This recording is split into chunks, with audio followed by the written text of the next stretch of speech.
Hey guys, welcome back. Keith and Julie back again for another excursion into the weekly Torah portion.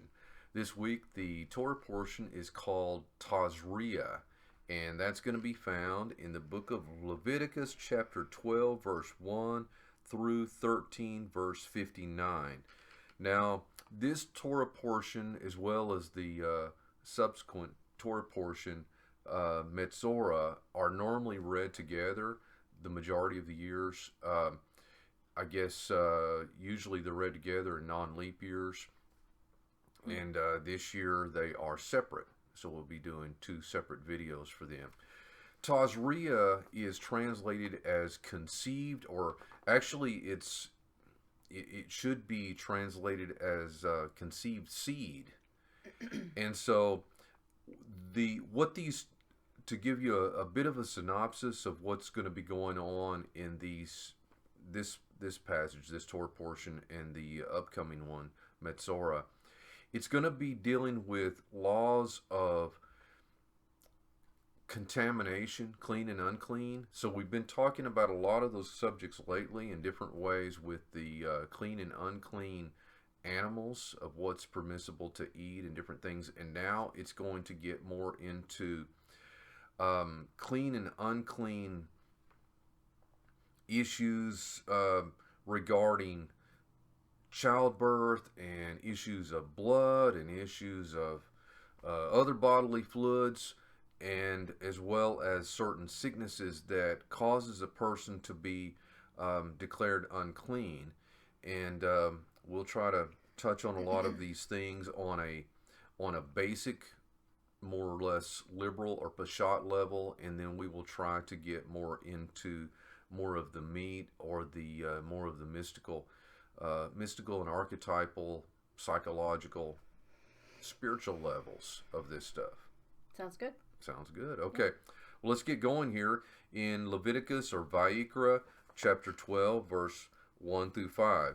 So looking at the first verse here, we have, "And the Lord spoke unto Moses, saying, Speak unto the children of Israel, saying, If a woman have conceived seed." Now, let's pause there a second. And how many women do you know that conceive seed? That's something that normally is relegated to the realm of men. We normally think about that. So to me, it's a little bit of an odd thing, odd way to say that. So we're talking about the seed of the woman here. So we normally don't think of it in those terms, but actually biblically there is already a precedent that's been set for this concept back in Genesis chapter 3. Yeah.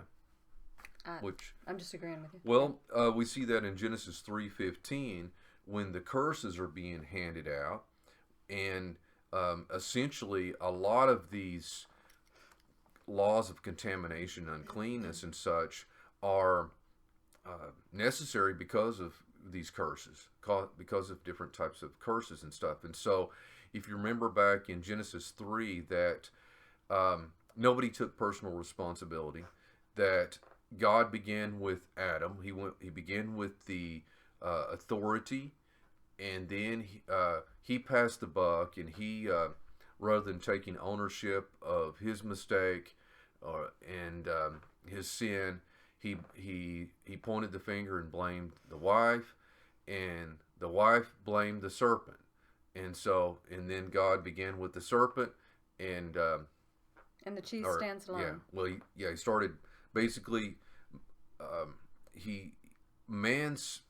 don't want to get off into that too much, but focusing upon the curse of Eve, or the woman, and then once it gets to the serpent, when God is addressing the Nakash, or the serpent, he says that I will put enmity between your seed, the serpent seed, and the seed of the woman.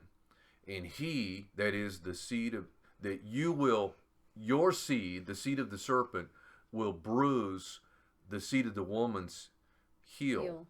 And he, that is the seed of the woman, shall bruise your head. Now there's a lot more to all of that to get into that we don't have time to get into today, really, or I'd rather focus more on this content. So that is one of the early, more obvious messianic prophecies listed about these two seeds, and it refers to the seed of the woman. So this Torah portion starts out talking about when a woman conceived seed. Another passage that you might that might come to mind. So I mentioned Genesis, the early part of Genesis. If we go to the last book, Hikmelut, or Revelation, chapter 12, we see that, and it talks about this woman. It says in Revelation 12, verse 1, "And there appeared a great wonder in heaven, a woman clothed with the sun and the moon under her feet, and upon her head a crown of 12 stars. And she, being with child, cried, travailing in birth, and pain to be delivered." And it goes on with that. And what it I'm not seeing it right here in front of me, but what it says is that the dragon made war with the woman, and the remnant of her seed is mentioned there in Revelation 12. And so this concept, what we'll see here in Leviticus regarding these laws is, if she gives birth, when a woman gives birth, it puts her in a state of ritual impurity or contamination. And it says when she gives birth to a man-child, she shall be unclean 7 days. And then on the 8th day, the boy is circumcised. He's presented to the Lord. And then it says she continues in the this blood of purification process for 33 days. It's very much the same thing when she gives birth to a girl, except it's doubled. And you might be wondering, well, why would it be doubled, this process? Well, I mean, there's the rabbis have a lot to say about that. For one thing, that maybe we'll talk about in the next one, hopefully, if we have time to get to it. But there are certain things that touch the realm of sin and death that cause contamination. And so a lot of times when there's blood flowing, whether it's the monthly period or whether it's through childbirth, it puts the woman into a state of impurity. And so there's a process that she goes through, that including animal sacrifices that are involved in this. And it outlines those of what the normal offering or korbanot is, but it does add a stipulation that if she can't afford the normal offering, then she's able to offer like birds, which is pigeons or turtle doves. And the King James Version will say turtles, but that's I think that's the one, but it's not an actual turtle, it's turtle dove. A lot of confusion for literalists. That could create some problems for some literalists or some KJV only folks. You have any comments so far on what we're looking at? Okay. Well, I want to take it to the next level now, because one of the things that I try to emphasize, and we both try to emphasize, is the law, the Torah is spiritual, as we see in the book of Romans, I believe, in Paul's writings. I think it's Romans. Basically, that point is made in a number of other places, essentially, also. But all of the content of the Torah, or the first 5 books of the Bible, the Pentateuch, or the 5 books of Moses, and as well as the whole Old Testament, or Tanakh, the Torah, the Nevi'im, and the Ketuvim, the law, the prophets, and the writings, the 3 sections of what Christians refer to as the Old Testament.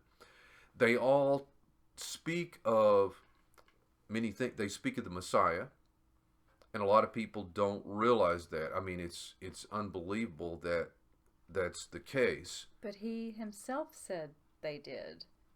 Yes, and that's how he opened the eyes of his Talmudim, his disciples, and in starting with Moses, he showed them all, in going through all the prophets and the Psalms, I believe it says, which is part of that last section. He showed them all the things written of him in the scriptures.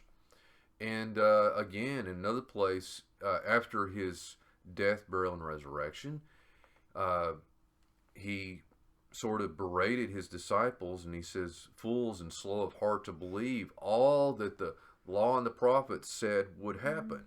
Mm-hmm. And there's so many places in the New Testament, in the book of Acts, in many, that talks about that the law and the prophets speaking of those days, that all the law and the prophets spoke of those days. And the Talmud says that all of the prophets spoke only of the days of the Messiah. Of course, it also says the Torah spoke only of the Yetzer Hara, or the evil inclination, which it does speak about that too, that maybe we'll get to a little bit later. But so the bottom line, what I want to emphasize is that all of these laws of dealing with childbirth or dealing with leprosy that we'll talk about later, they're prophetic. This stuff is prophetic in here. And so, well, how could these laws dealing with childbirth in the purification process be prophetic? Well, let's think on a bigger level here. For one thing, I find it interesting when we look at the time frame of purification for the male. Again, that's going to be, the woman is unclean for 7 days. It's broken down into 7 days and then 33 days, starting with that 8th day, on the day that he is circumcised and presented before the Lord at the temple. By the way, I wanted to mention, I don't know if I have it in my notes here, but I think I do. You can look in the book of Luke and see Miriam, or Mary, the wife of Joseph, and them at the temple doing these prescribed offerings according to the Torah, or the law of Moses. So they did all of these things just like what we're reading about here in the book of Leviticus. But now let's look on a more prophetic level. Well, I already mentioned Revelation chapter 12, where it talks about this woman. Let me read it again. Revelation 12:1. And there appeared a great wonder in heaven, a woman clothed with the sun, and the moon under her feet, and upon her head a crown of 12 stars. And she, being with child, cried, travailing in birth, and pain to be delivered. And there appeared another wonder in heaven, and behold, a great red dragon, having 7 heads and 10 horns, and 7 crowns upon his heads. And his tail drew down a third part of the stars of heaven, and did cast them to the ground. And the dragon stood before the woman, which was ready to be delivered, to devour the child as soon as it was born. And in verse 5 there it says, and she brought forth a man-child, who was to rule all nations with a rod of iron, and her child was caught up unto God and to his throne. Verse 6, and the woman fled into the wilderness, where she had a place prepared of God, that they should feed her there for 1,260 days, or 1,260 days, which is a number that appears in a couple other places too. So what woman is this talking about here? Well, for one thing, this sign in the heavens is, we're talking about astrological signs. We're talking about the sign of Virgo, and by all indications, at the time of the birth of Messiah, what people refer to as the Bethlehem star, and those events that the wise men saw in the Gospels, that this is a partial description of that. But it points to something else. I think it points to the birth of the Messiah, but I think it also points to much more, a bigger thing. Let me read a little bit of Isaiah 66 here, verse 7. Before she travailed, she brought forth. Before her pain came, she was delivered of a man-child. Who hath heard such a thing? Who hath seen such things? Shall the earth be made to bring forth in one day, or shall a nation be born at once? For as soon as Zion travailed, she brought forth her children. Shall I bring to the birth and not cause to bring forth, saith the Lord? Shall I cause to bring forth and shut up the womb, saith God? So this is talking about the earth giving birth in one day, it says.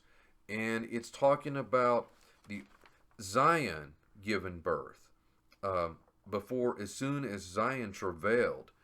And so we do know that in 1948, the earth gave birth in one day, basically, and that Zion gave birth and produced these children all at once. And so what we were reading about here in Leviticus about the laws of childbirth, those things are relevant to Joseph and Mary, and in the New Testament, in the Gospels, those laws apply, as we see happening there. But they also apply on a more macro and prophetic level as well. And you're referring to the rebirth of the nation of Israel in, May 14th, 1948. So that's what you're referring specifically to, that it just suddenly happened, on the world stage. And yeah, for a while and for a number of years, there were murmurs and rumors and movements. And, when you say as soon as she started travail, she basically gave birth and brought forth without having to go through a long, drawn-out travail. And maybe that's speaking more of a time frame. But I do think about the Holocaust before that. That was some horrible birth pains. It was, but it was in terms of like Israel not being a nation for 2,000 years, then the Holocaust being 7 years and having sudden birth pangs. She was delivered quickly as it relates to 7 years versus 2,000. So that was a bad birth pang. But then suddenly, in 48, she became a nation again and gave birth suddenly. Right. That's good. That passage that I referred to in Luke is Luke 2:19 through 27. It says, and when 8 days were accomplished for the circumcision of the child, his name was called Jesus, which is not the purpose of this video, but his name was called Yeshua. In Matthew it says, you shall call his name Yeshua, for he shall save his people from their sins. So the angel had told them to call the child's name Yeshua, which the letter J is less than 500 years old. And so Yeshua means salvation. And so that's why he was named that, because he would save his people from their sins. And it continues on here, which was so named of the angel before he was conceived in the womb. And when the days of her purification according to the law of Moses were accomplished, so that's back to those laws of Leviticus we're talking about. And when the days of her purification law of Moses were accomplished, they brought him to Jerusalem. That is, they brought Yeshua there to present him to the Lord, which is also according to the law of Moses, as is written in the law of the Lord. Every male that openeth the womb shall be called holy to the Lord. And to offer a sacrifice according to that which is said in the law of the Lord, a pair of turtle doves or 2 young pigeons. Now, if you read Leviticus there, you will see that that's the secondary offering that's mentioned. The customary or normal generic offering was not this. This was the offering of poor people. And so there are certain prosperity gospel folks that try to make the argument that these people were very wealthy and living high on the hog. Well, not so much, being Jews, but that's not the case. They, they were, they had to give the offering for the poor folks there. Well, and whatever they received from the wise men, they had to live abroad. Yeah. And I don't know how that worked, and I know he had a skill, but I'm sure that those gifts came in super handy, while they were having to flee their homeland and live in Egypt for the years where Herod was trying to kill him. Yeah, exactly. Right. Yeah, they probably spent most of that, whatever they had at that time. God provided. Okay, well, let's move on to the subject of leprosy. And now, I say leprosy, but that is really not the normal way we would define or think of leprosy is not this affliction or this malady that is being discussed here. And I will try to refer to it as affliction, but at times I'm going to use that word because to give you some context, even though it's not really totally accurate. Most Bibles are going to translate it as the word leprosy, but if you read the accounts there, you will see that it won't make any sense in a number of cases if it were the normal leprosy that we would think of. That a lot of these laws would be nonsensical if that were the case. This is a spiritual disease that manifests itself physically. And in Hebrew, it's going to be tsara'at or tsara'as in the Ashkenazi. And it's actually connected etymologically with the word for hornet, as in the sting of a hornet. And so there are different types of these inflammations and sores that are discussed, and a lot of detail is given to this. And so a lot of people, if you read through it, or you have tried to read through this in the past, in about the subject of leprosy, you probably thought, well, why bother reading about this stuff? A lot of these things that it's not relevant to anything. If you think that, you're not seeing the Bible the way you should, and you're not seeing the Bible the way the apostles and the people in the New Testament saw the Bible. The way God intends. Yeah, because it is spiritual. And so this is all Scripture is inspired of God and profitable for correction, for reproof, and for instruction in righteousness. That means these laws of leprosy and childbirth and all of that. It is all of this stuff is to help us to, well, as I just quoted there, for correction. How can these laws of leprosy be used for your spiritual correction, for your spiritual reproof, to be instructed in righteous living? How can that? Well, it does. Mm-hmm. If you're looking at it with spiritual eyes and listening with spiritual ears, if you've got an ear to hear what the Spirit is saying about these things. And so why this affliction? Why did this affliction come upon people? You want to answer that as to some of the reasons this thing happened? Well, when we look in Scripture, and we usually have a meeting at our house on Friday night, and so we went through this last night. There are a number of places in Scripture, like with Miriam being struck with leprosy, the sister of Moses, and we have a king, King Uzziah, that I believe the account was in 2 Chronicles, yes, where he decided he wanted to offer incense like a priest does in the holy place.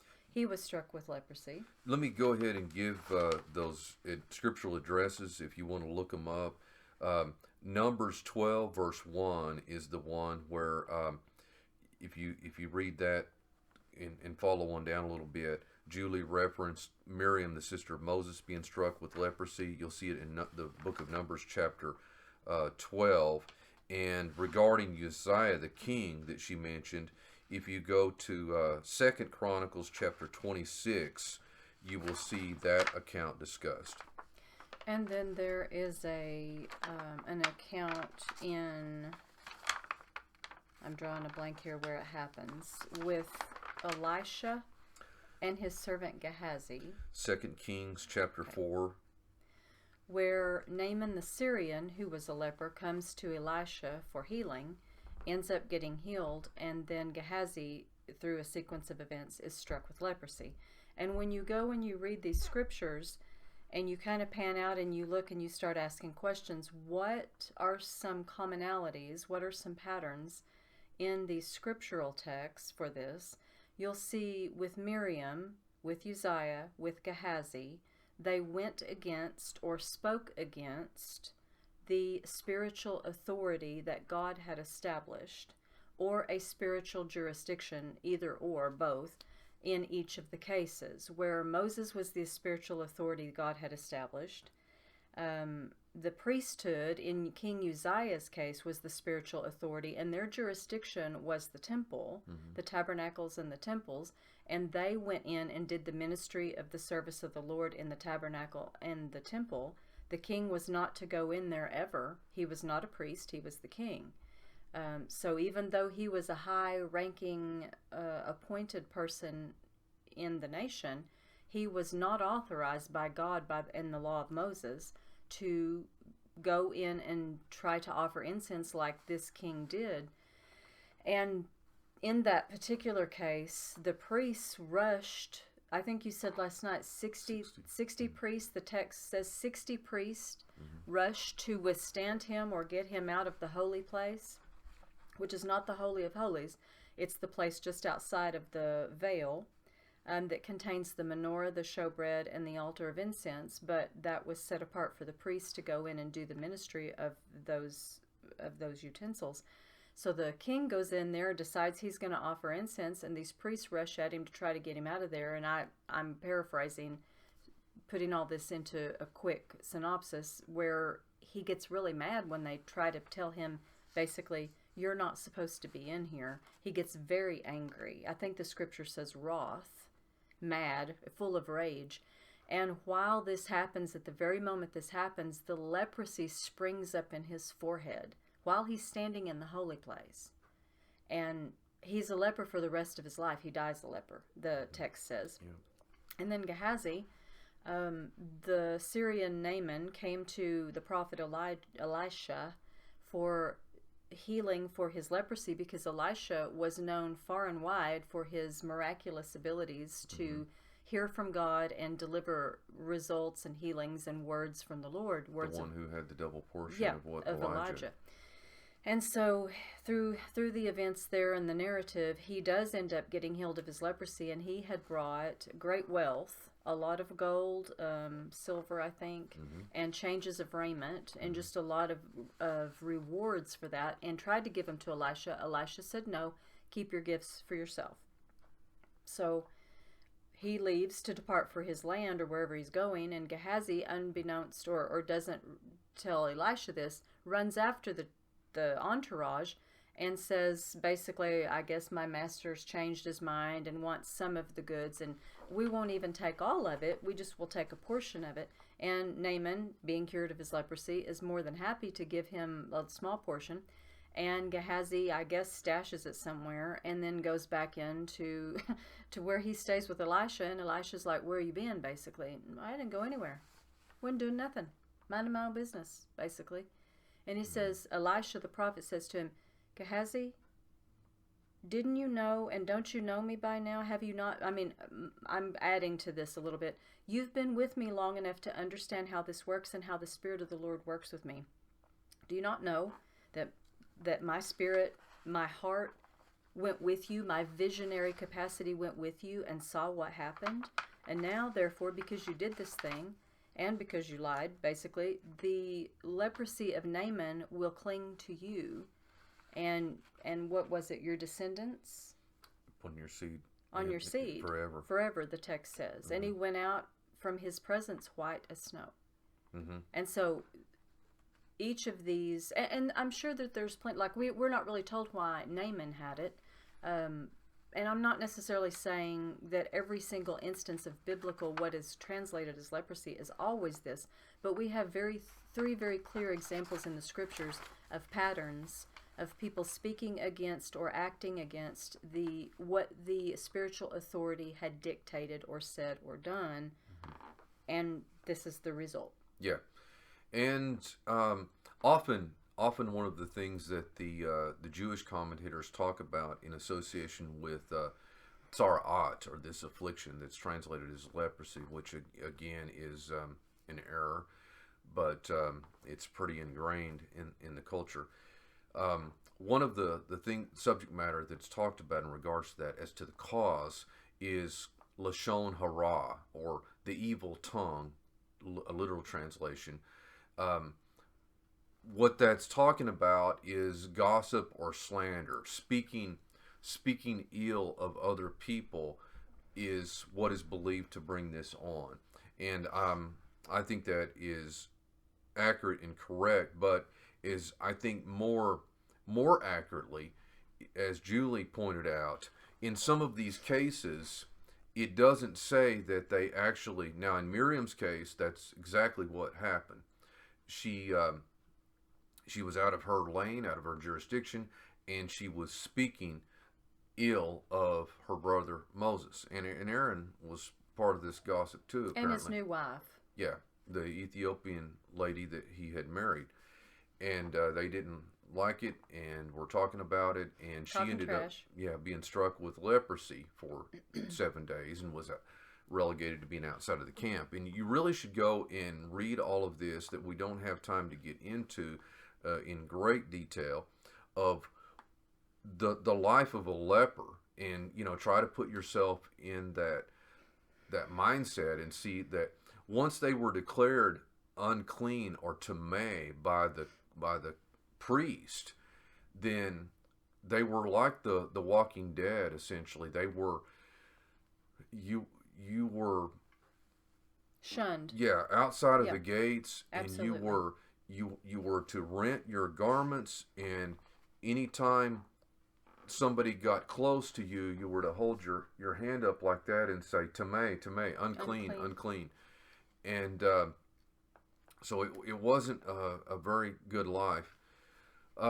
So what, as Julie said, when we look at all of these cases in the scripture, it seems to us to have to do with a violation of proper spiritual jurisdiction and authority, of somebody either bucking the proper authority that God has established, or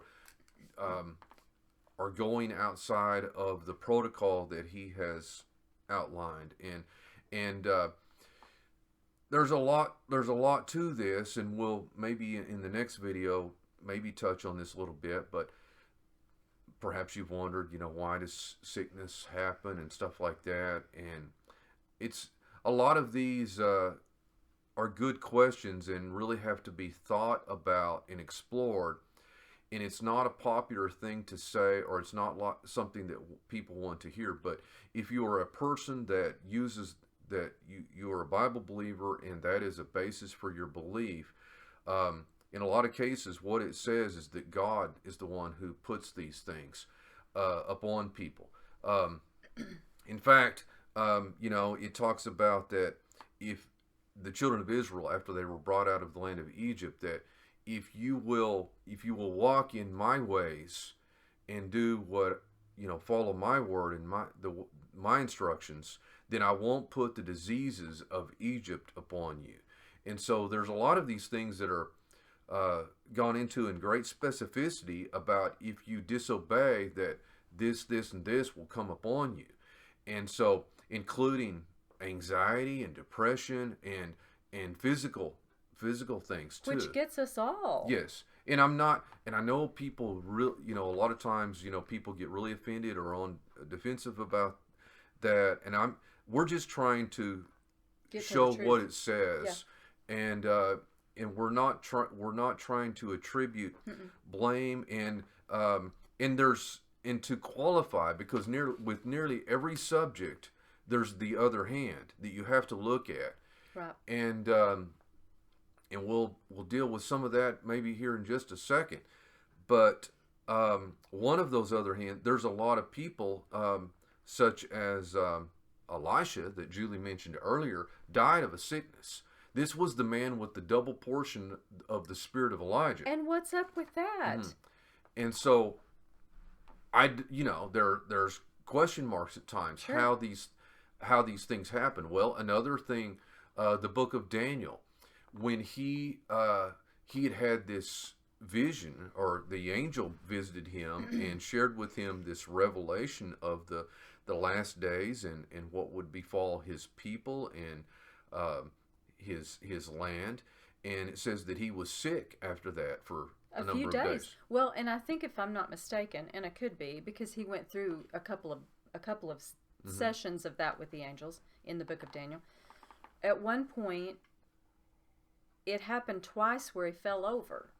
Like, and you're kind of reading along, and you're like, and you realize he fainted. Yeah. Like, he's so overwhelmed by the angel being there, and maybe it's not supposed to be funny. It always kind of cracks me up a little bit. He fell over and he fainted, and the angel kind of helps him up again, and it's like, strengthen him, be strong, and strengthen him.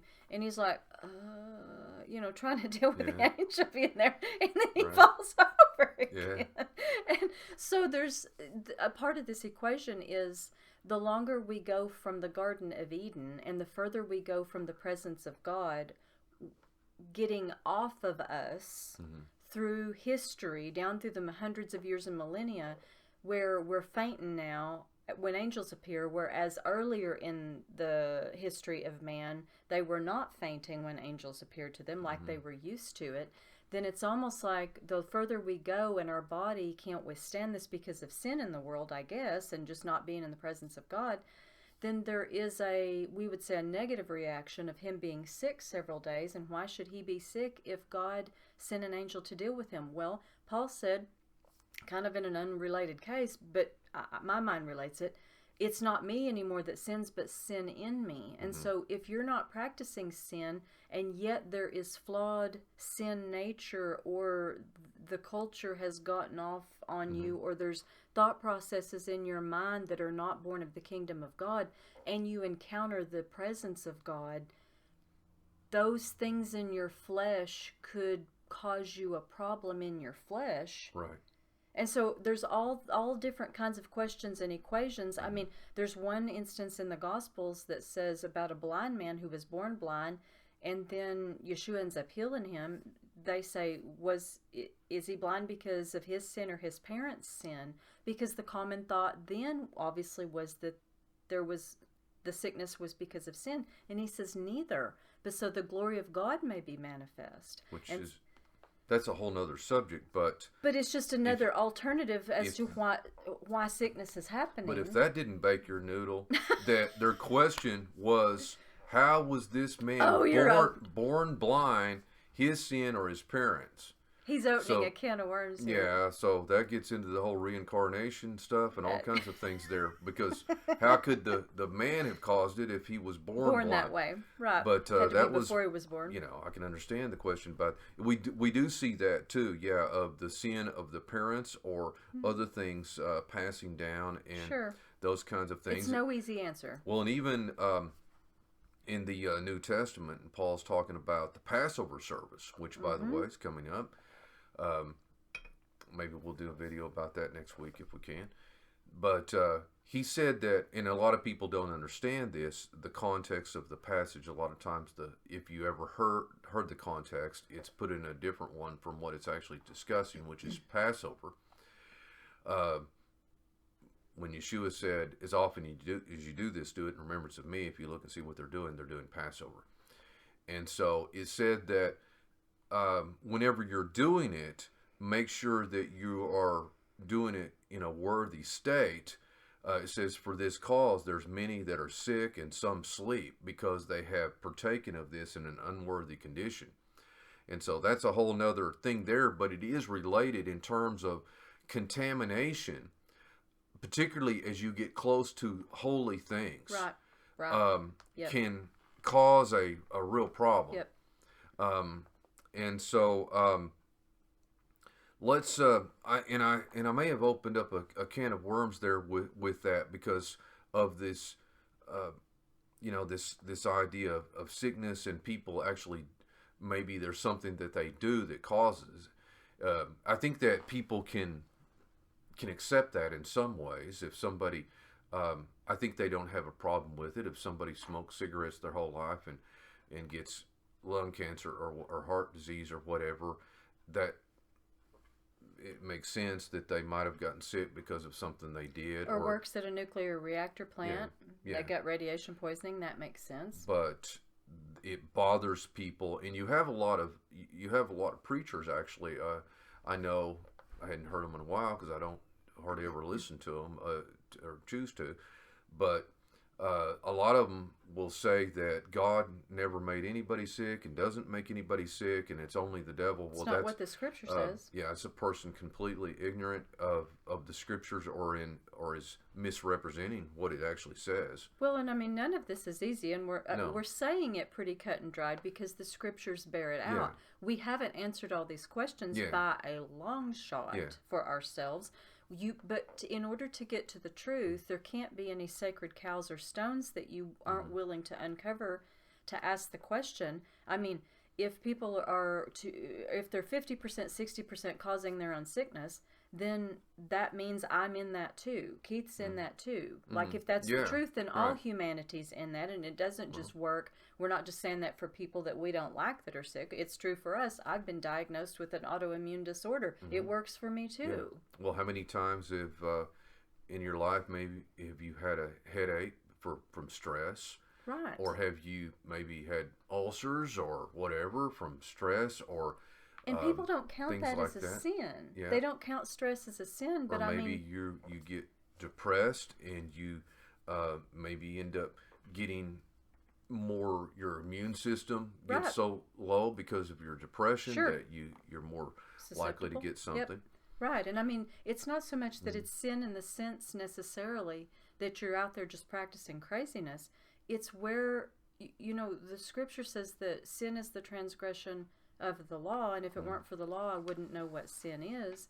And that even though you don't realize this, when you transgress God's law, it does work death. And so if we're doing this unconsciously, and most of us are, of course, we're doing it unconsciously, but wouldn't we like to know? I mean, wouldn't that be a good thing to know? And you're not going to know if you don't start asking questions without blame. You're just trying to get to the truth of something. Yeah.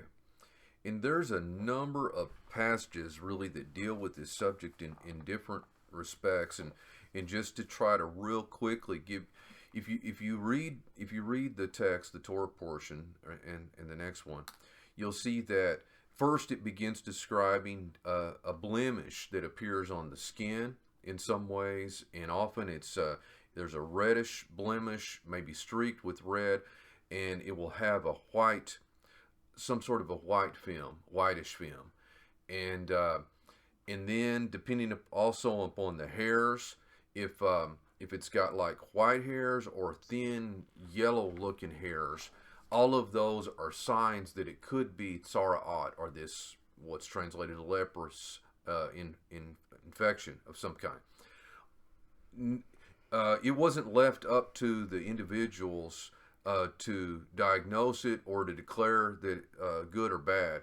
It had to be the priest that did it. Again, the authority. Yes, again, and his declaration of it was it's kind of a paradox, because it's like they might have it, but until he declares it unclean, it's not in the same class or category that we're dealing with. It's not established. Yeah. And you've got these different witnesses that he's looking for to determine, and sometimes it's unclear depending upon the stage, and sometimes he will quarantine the individual for 7 days if it's questionable and it's maybe kind of ambiguous, the signs, then he will quarantine the person, and he will look at it again and 7 days later and see.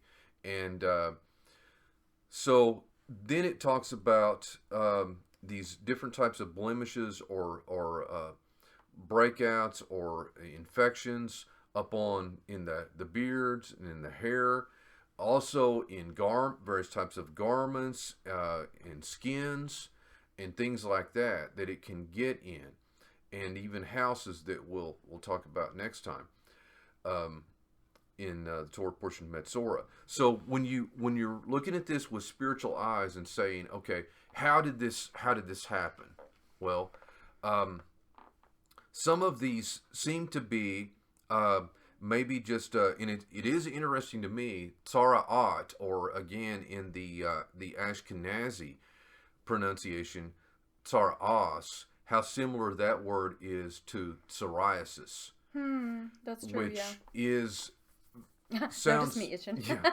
sounds pretty similar to some of the descriptions here. Some of these skin problems. But what we see is that it can be caused in some of these cases by an injury or by a burn. And so I want you to think about this for just a second. Whether these wounds are self-inflicted or this was done by another person. Have you ever been really burned by somebody before in your life? Have you ever been really cut by someone? And sometimes those wounds are so severe and they don't heal right. And sometimes those wounds can become infected, and they can spread, and they can begin to affect other areas and put you into a contaminated, unclean state, whether you caused it or someone else caused it. It can put you into this kind of thing. And so maybe, I have a feeling a lot of you that stayed with us this long, hopefully you're still there, are beginning to realize some of the deeper insights and meanings that are actually in these laws of leprosy. This is something that probably every one of you can relate to at some time of your life, and maybe you're going through things right now. Maybe you have an old leprous or an old wound that has turned leprous or could. And next time it gets more into the process of the cleansing and the healing of those things. And how do you get healed if you do have this? And so I would just basically, I'd like to read maybe a couple of verses here that might be relevant for you. Not really seeing all of them that I'm looking for. There's really so many that have to do with this. The book of Jude, verse 8, there's only one chapter there. It says, likewise also these filthy dreamers defile the flesh, despise dominion, and speak evil of dignities. Now, we talked earlier that this is one of the primary ways that bring this thing about, is speaking evil of, despise dominion and speak evil of dignities, defile the flesh. Authority figures. Yeah. And so a legitimate authority. Yeah, and if I remember right, and this is a whole nother subject, but it will continue on. It says, yet Michael the archangel, when contending with the devil over the body of Moses, which nothing's mentioned about that in the Torah, at least on a surface level. So the New Testament writers are drawing upon other traditions other than not only just what's written, but upon oral tradition. But it says that Michael didn't bring a railing accusation against Satan, but said, the Lord rebuke you. And the word railing accusation there is the Greek word blasphemia, from where we get the word blaspheme. Mm-hmm. And so the word blaspheme basically means a railing accusation.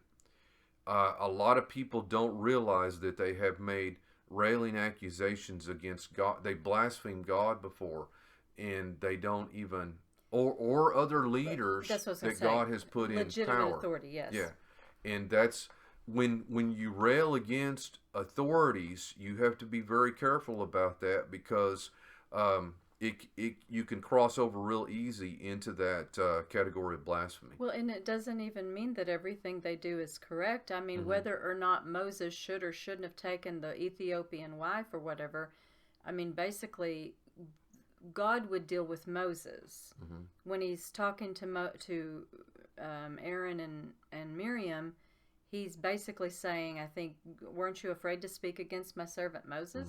I mean, I've put him in the position. Right. So just shush, and I'll deal with him whenever I have a problem with him. It's not your place to decide what is or shouldn't be done with Moses. It's mine. He's my person I've put in that position. Yeah, there's a number of other things too that we could get into, but probably let me read one more if I can find it. All our here little it is right here. cubby holes here. Yeah, I've got them everywhere. I think if I remember correctly here, I think in the book of Hebrews there's something that I'm thinking of in the book of Hebrews related to Esau. In the book of Hebrews chapter 12, it says that follow peace with all men and holiness, without which no man shall see the Lord. Okay, that's in the New Testament. Follow peace with all men and holiness, without which no man shall see the Lord. Looking diligently, lest any man fail of the grace of God. I'm reading out of Hebrews in the New Testament. Lest any root of bitterness springing up trouble you, and thereby many be defiled. And so it goes on and it gives the example of Esau. But I would just, it's something good to think about that I try to think about from time to time. Have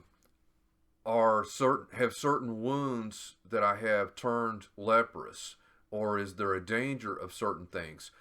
Of me getting stung? Remember I talked about how Tzara'at or leprosy is related to the hornet. So if you feel stung or offended, that injury can turn into a contamination that ends up separating you from God and separating you from God's people is what the result of these things are. And I think that might be a good place to stop at this point. And there's a lot that we left unsaid. We'll try to touch on some of these things in the next one.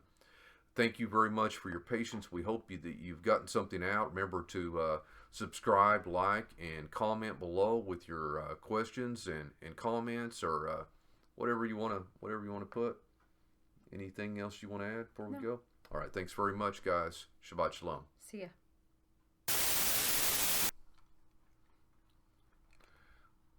You got your stuff chewed up? Whatever you're going to chew up. Be popping over there. Well, it's not popping. It's not gum. It's a cough drop. Well, you got it under control because I can hear it. Well, I don't care if you can hear it. You probably hear it on here. Well, they don't care. They're around people with cough drops. I do. It's distracting. Yeah.